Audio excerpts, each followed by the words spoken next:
Good evening. Tonight we turn our attention to a major development in the ongoing debate over immigration enforcement in the United States. The Supreme Court has cleared the way for the Trump administration to restart ICE raids in California, overturning a lower court's block on these operations. This decision marks a significant shift in federal immigration policy, with immediate consequences for thousands of families. ICE, tasked with enforcing immigration laws, can now resume identifying and deporting undocumented individuals, sparking renewed fear and debate. Many communities are bracing for increased enforcement activity and uncertainty about what comes next. California, a sanctuary state, has long clashed with federal authorities over these tactics, which immigrant advocates say rely on racial profiling. State officials argue these raids undermine trust between immigrant communities and law enforcement. Earlier this summer, a federal judge halted ICE's roving patrols and workplace raids, citing likely constitutional violations. The ruling was seen as a victory for civil rights groups and immigrant families. That block was upheld until the Supreme Court's intervention, reigniting protests and political tensions across the state. Demonstrators are once again taking to the streets, demanding protection for vulnerable residents. The legal and social battle over immigration enforcement in California is now back in the national spotlight, with both sides preparing for what could be a long and contentious fight ahead. The lawsuit challenging ICE raids was filed by immigrant rights groups and labor unions, not the state itself. They argued ICE's tactics violated the Fourth Amendment by targeting people based on appearance, language, or low-wage jobs, often without reasonable suspicion. Plaintiffs described being stopped simply for looking Latino, fueling claims of unconstitutional racial profiling. The raids, they said, created fear in workplaces and communities, discouraging workers from reporting abuses. A federal judge agreed there was enough evidence of harm, issuing an injunction that temporarily stopped the raids. This legal fight quickly escalated, setting the stage for the Supreme Court's involvement. The Supreme Court's decision to lift the injunction was split 6-3 along ideological lines, with the conservative justices forming the majority and the liberal justices dissenting.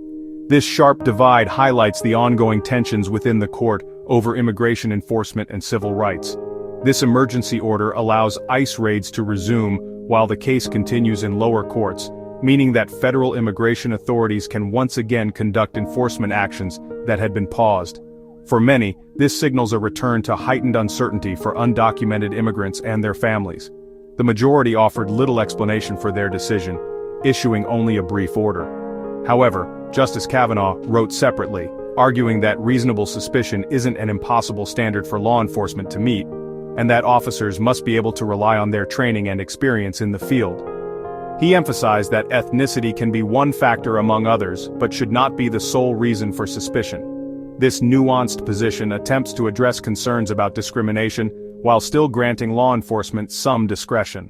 Justice Sotomayor's dissent warned the ruling could enable widespread racial profiling, stating, "We should not have to live in a country where the government can seize anyone who looks Latino, speaks Spanish, and appears to work a low-wage job." She argued that the decision risks undermining constitutional protections for millions. The Justices Division mirrors the national debate over balancing law enforcement with civil liberties, as communities across the country grapple with questions of fairness, safety, and justice.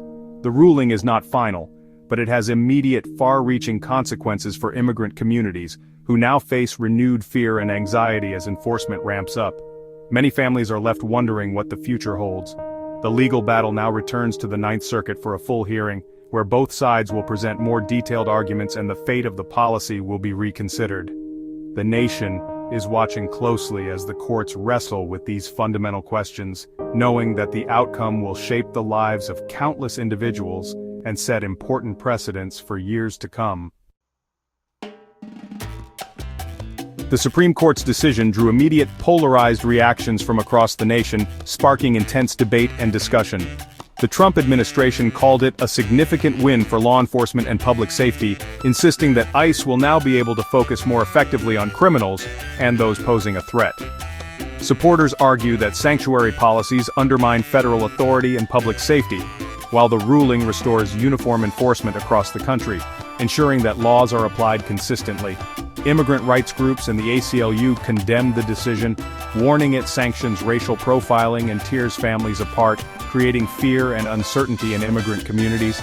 They argue that most people targeted have no criminal record beyond their immigration status, and that the raids erode trust in law enforcement, making communities less safe. For advocates, this decision is a significant setback for civil rights, but they vow to keep fighting in court and in the streets, determined to protect immigrant rights. The ruling has deepened the divide over immigration policy in America, highlighting the stark differences in opinion and the ongoing struggle for consensus.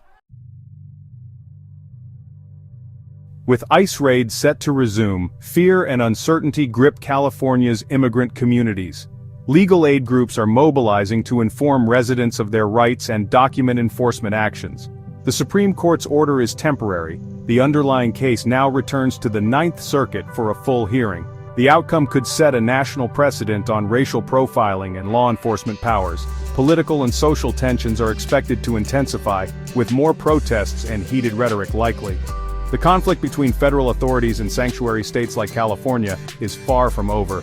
The next chapter will play out in both the courts and the streets. The nation is watching closely as this high-stakes battle continues.